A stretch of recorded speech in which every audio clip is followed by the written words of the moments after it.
فصل المفہوم.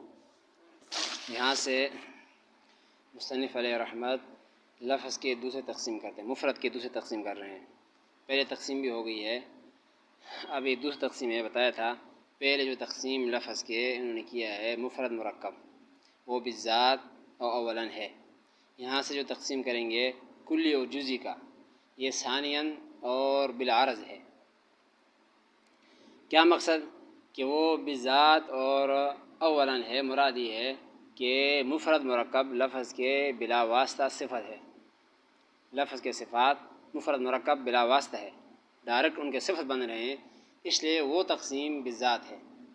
اور یہ کلی اور جزئی یہ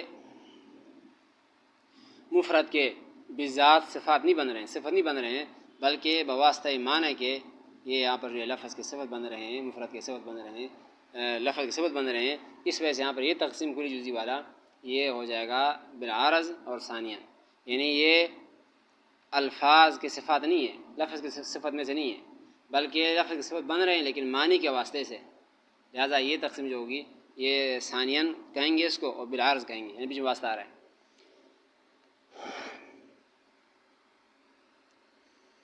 یہاں سے مفہوم کا معنی بتائیں گے کہ مفہوم کیا ہوتا ہے. لفظ سے جو چیز سمجھ میں آئے یا لفظ سے جو چیز سمجھا جائے اس کو مفہوم کہا جاتا ہے. لفظ سے یا الفاظ سے جو چیز سمجھا جائے یا سمجھ میں آئے اس کو مفہوم کہا جائے گا. پھر اسی مفہوم کی جو لفظ سمجھ میں آیا ہے دو قسمیں ہیں، کلی اور جزئی.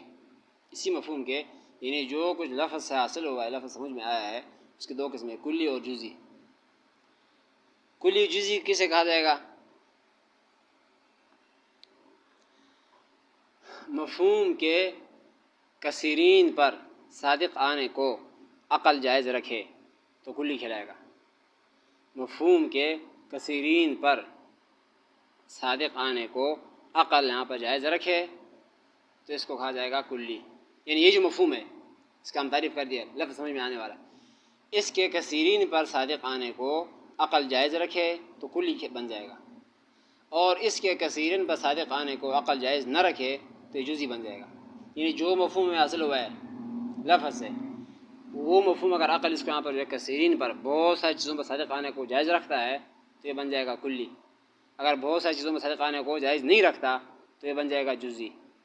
بھائی ان کی تعریف ہو گئی، کثیرین پر صادق آنے کو عقل جائز رکھے تو کلی، اگر جائز نہ رکھے تو یہ بن جائے گا جزئی. پھر یہاں پر جو ہے کلی کے خارج میں پائے جانے اور نہ پائے جانے کے اعتبار سے یہاں پر جو ہے 6 قسمیں ہیں.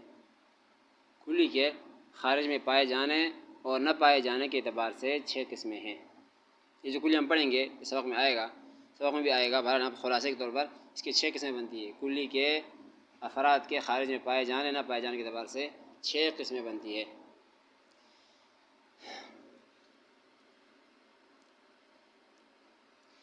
تو یہ بتا رہے ہیں کہ یہاں پر جو ہے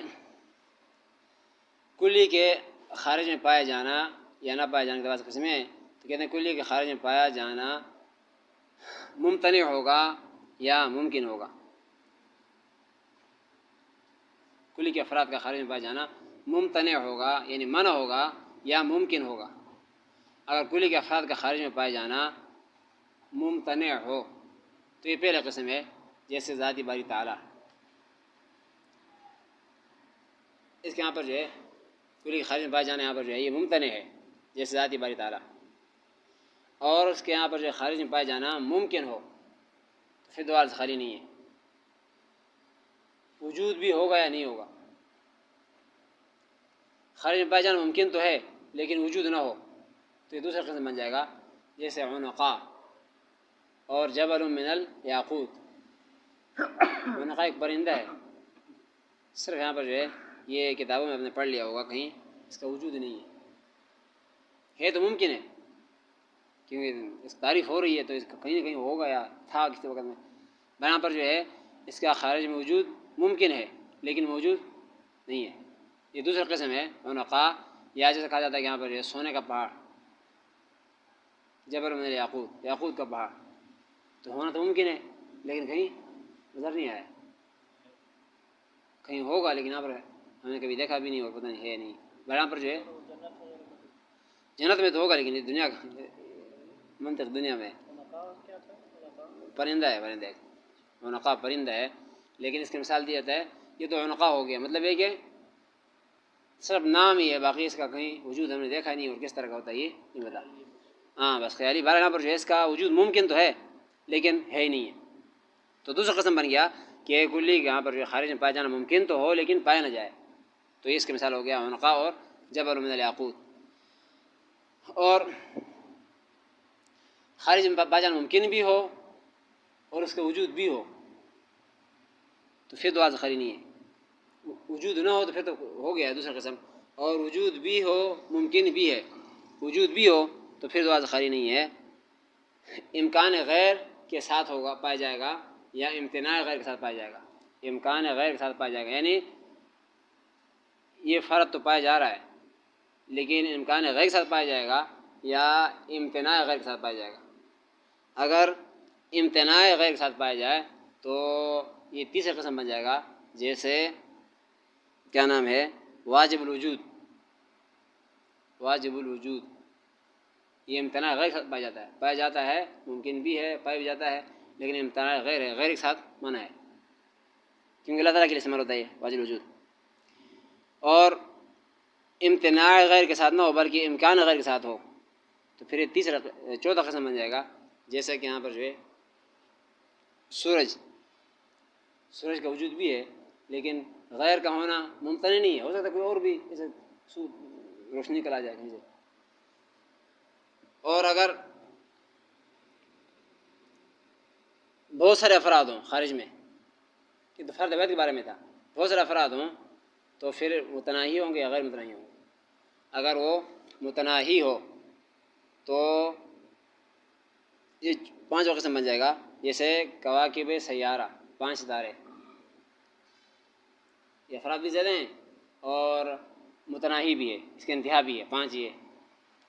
اور اگر یہاں پر جو ہے غیر متناہی ہو تو یہ چھٹا قسم بن جائے گا، جیسے معلومات باری تعالیٰ، اللہ تعالیٰ کی معلومات غیر متناہی ہے. اور جیسا کہ یہاں پر بعض کے نزدیک انسان میں غیر متناہی ہے کہ کوئی پتہ نہیں کتنے انسان آئیں گے کتنے تھے غیر متناہی. اور یہاں پر یہ 6 قسم بن گئے کلی کے افراد کے خارج میں پائے جانے نہ پائے جانے کے اعتبار سے. 6 قسمیں ہیں. کلی کے افراد خارج میں پائے جانا ممتنع ہوگا یا ممکن ہوگا. ممتنع ہو تو پہلا قسم جیسے ذاتی باری تعالیٰ، اور اگر یہاں پر جو ہے ممکن ہو پھر دعا خری نہیں ہے، اس کا وجود بھی خارج میں ہوگا یا نہیں ہوگا. وجود خارج میں نہ ہو تو عنقا دوسرا قسم جیسے عنقا پرندہ، اور خارج میں اس کا وجود ہو تو پھر دعا خالی نہیں ہے کہ امکان غیر کے ساتھ ہوگا یا امتناع غیر کے ساتھ. امتناع غیر کے ساتھ ہو تو واجب الوجود تیسرا قسم، اس کی مثال واجب الوجود. اور اگر ہم امکان غیر کے ساتھ ہو تو یہ بن جائے گا چوتھا قسم جیسے شمس سورج. اور اگر یہاں پر جو ہے بہت سارے افراد ہو خارج میں، خارج واحد نہ بہت سارے افراد ہوں تو یہاں پر کہتے ہیں کہ دعا خری نہیں ہے. متناہی ہوں گے یا غیر متناہی. اگر تو متناہی ہو تو یہ 5واں قسم جیسے کواکب سیارہ، اگر غیر متناہی ہو تو یہ 6ٹھا قسم بنے گا جیسے یہاں پر جو ہے معلومات باری تعالیٰ. یہ اس کا وجہ اثر ہو گیا. اب کتاب والے کہتے ہیں المفہوم اے ما حصل فی العقل، نیچے شرح والے کہتے ہیں مفہوم کا تذکرہ ہو رہا ہے. کہتے ہیں اے ما حصل فی العقل، مفہوم وہ چیز ہوتا ہے جو عقل میں حاصل ہو. یہ کیوں کہہ رہے ہیں اوپر ابھی ہم تعریف پڑھ لیں مفہوم کا. جو چیز سمجھ میں آئے لفظ سے اس مفہوم کہتے ہیں. تو اس پر اعتراض کر کے جواب دے رہے ہیں اس کا کہ یہ بات تو غلط انہوں نے بتایا کہ تعریف ہی کیا ہے کہ مفہوم وہ ہوتا ہے جو چیز یا جو کچھ سمجھ میں آئے لفظ سے اس کو مفہوم کہا جائے گا. تو مطلب یہ ہوگا جو لفظ سمجھ میں نہیں آتا وہ مفہوم نہیں ہے، وہ معنی نہیں ہے. پھر حالانکہ بہت سارے معنی ایسے جو لفظ سمجھ میں نہیں آتے ہیں. یعنی ہر آدمی جب کوئی بات کرتا ہے تو معنی اس کے پہلے ذہن میں ہوتا ہے، پھر مخاطب کو سمجھانے کے لیے الفاظ ڈھونڈتا ہے کس طرح میں اس کو سمجھاؤں. تو لفظ تو بات کا چیز ہے، معنی بہت سارے بغیر لفظ کے بھی پائے جاتے ہیں. تو اس کا مطلب تو یہ بن گیا ہے کہ جو لفظ سمجھ میں آنے والا چیز ہے وہ تو کلی جزوی بنے گا، لیکن جو لفظ سمجھ میں نہیں آتے ہیں وہ کلی جزوی نہیں ہوں گے، ان میں کلی جزوی کوئی بھی نہیں ہے. حالانکہ لفظ سمجھ میں آئے یا نہ آئے کلی بھی سارے ہیں جزوی بھی سارے ہیں، چاہے لفظ سمجھ میں آئے چاہے لفظ سمجھ میں نہ آئے. تو وہ ہے کہ ہماری بات کلی بھی جزوی کا ہو رہی ہے اور ان کی تعریف کرنے میں مفہوم آ گیا ہے. کیونکہ مفہوم کا قسم بندہ نے کلی جزی، تو انہوں نے معنی شارٹ کر دیا اور معنی پر جو ہے بند کر دیا ہے کہ لفظ سمجھ میں آنے والی چیز کو کلی جزی کہا جائے گا، لفظ سمجھ میں نہ آنے والے کو ہم کلی جزی نہیں کہا جائے گا۔ حالانکہ مثال دی آپ کو کہ آدمی کی سوچ میں ذہن میں پہلے سے آپ کو مفہوم آتا ہے اور معنی پہلے سے آتا ہے، اس کو جامع پہناتا ہے الفاظ کا بعد میں سمجھانے کے لیے، تو وہ جو ذہن میں آئے ہوئے ہیں اس کو کلی جزی نہیں کہیں گے، پھر اعتراض ہو گیا۔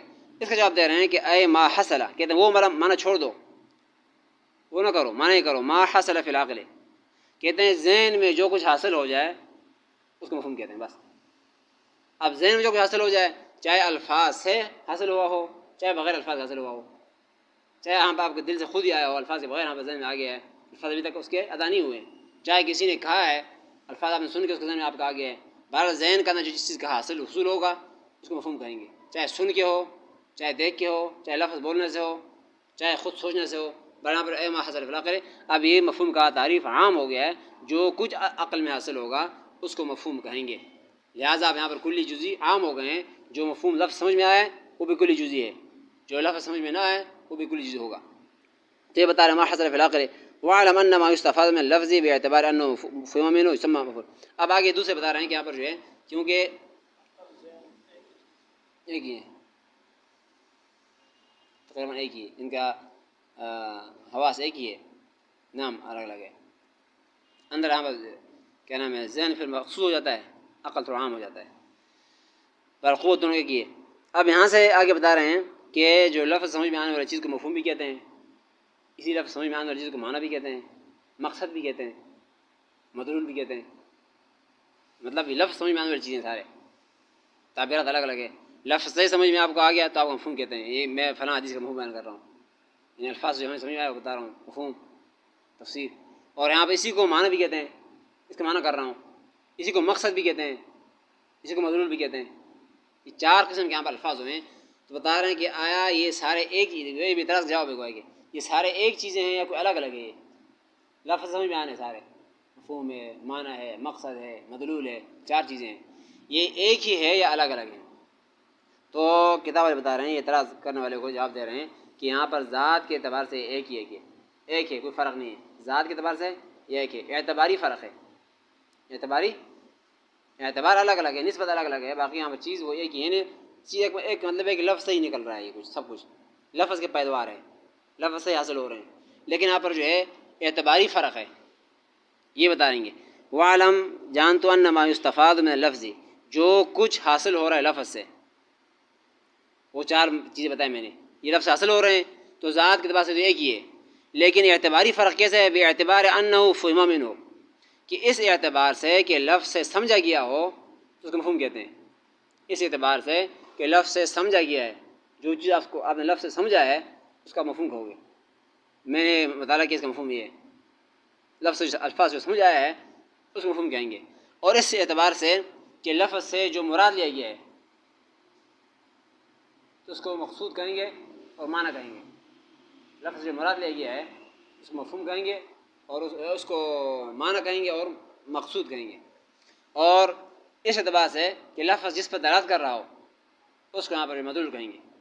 تو یہ بتا رہے ہیں باعتبار انہ فہم منہ، اس اعتبار سے اعتباری فرق ہوئی ہے کہ لفظ سے جو کچھ سمجھا گیا ہے یسمى معلوما مفہوما، اس کو مفہوم کہا جائے گا، وہ باعتبار انہ قصد منہ، اور اس اعتبار سے کہ جو کچھ مراد لیا گیا ہے لفظ سے یا قصد کیا گیا ہے لفظ سے یسمى معنی و مقصودا، اس کو معنی بھی کہتے ہیں، اس کو مقصود بھی کہتے ہیں، جو لفظ سے مراد لیا گیا ہے، لفظ سے ارادہ جس چیز کا کیا گیا ہے اس کو معنی اور مقصود کہا جائے گا، وہ باعتبار ان اللفظ دال علیہ، اور اس اعتبار سے کہ لفظ اس پر دلالت کر رہا ہے، کہ لفظ خود اس پر آپ نے نہ کوئی مفہوم لیا ہے نہ ارادہ کیا ہے، لفظ خود بخود دلالت کر رہا ہے، تو یہاں پر کہ یسمى مدلولا، اس کو مدلول کہا جائے گا، تو وہ ہے کہ اعتباری فرق ہو گیا، اعتبار سے فرق آ گیا، باقی ذات کے اعتبار سے ایک ہی چیز ہے۔ کہتے ہیں فرض الصدق ہی، اب یہاں پر فرض کا معنی بتا رہے ہیں، فرض کے دو معنی ہیں، تجویز العقل اور دوسرا یہاں پر جو ہے اس کا ہے تقدیر العقل۔ تجویز عقل کا معنی، فرض کا معنی بتا رہے ہیں، ایک تجویز العقل ہے یعنی عقل جس چیز کو جائز رکھے، عقل اس کو جائز رکھے، کہ تجویز العقل یعنی فرض کا معنی بن جائے گا تجویز العقل، عقل جس چیز کو جائز رکھے اس کو فرض کہا جائے گا، اور ایک یہ کہ عقل جس چیز کو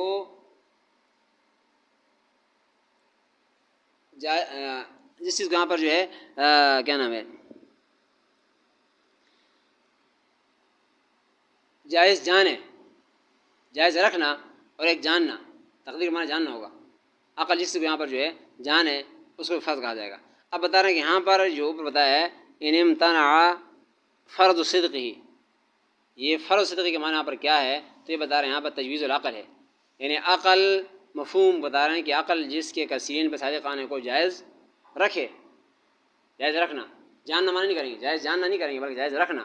جس کو جائز رکھتا ہو کثیر صادق آنا تو کلی کھلائے گا، جس کو وہاں پہ جائز نہ رکھتا ہو، جائز نہ رکھتا ہو تو اس کو یہاں پر جو ہے کلی نہیں کہا گیا، جزوی کہا جائے گا.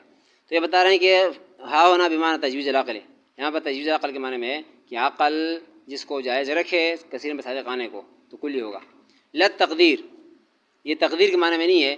فإنه لا يستحيل تقدیر الصدق الجزئی علی الکثیرین، کیونکہ عقل تو جزئی کا بھی کثیر میں صادق آنے کو جائز جانتا ہے.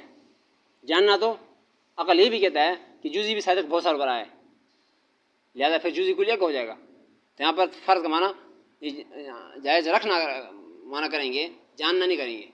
عقل تو یہ بھی جانتا ہے کہ یہ کلی کو بھی صادق کرو، چلو کہو کہ کلی صادق آتی ہے بہت سی چیزوں پر، حالانکہ تو غلط بن جائے گا.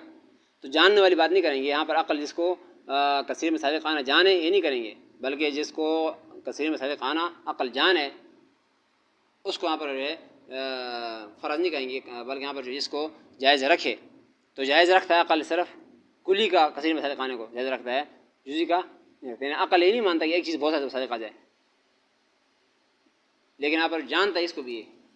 تو یہ بتا رہے ہیں کہ تقدیر معنی نہیں کریں گے. فإنه لا يستحيل تقدیر الصدق الجزئی علی الکثیرین، کیونکہ عقل تو یہاں پر جو ہے محال نہیں جانتا ہے تقدیر الصدق الجزئی کہ صادق آ جائے جزئی علی کثیرین، کثیرین پر. جزئی بھی یہاں پر صادق آنے کو جائز جانتا ہے، تو جاننے کا معنی نہیں کریں گے بلکہ یہاں پر جو ہے جائز رکھنے کا معنی کریں گے. اور جائز رکھنا صرف کلی میں ہوتا ہے، جزئی میں نہیں ہوتا.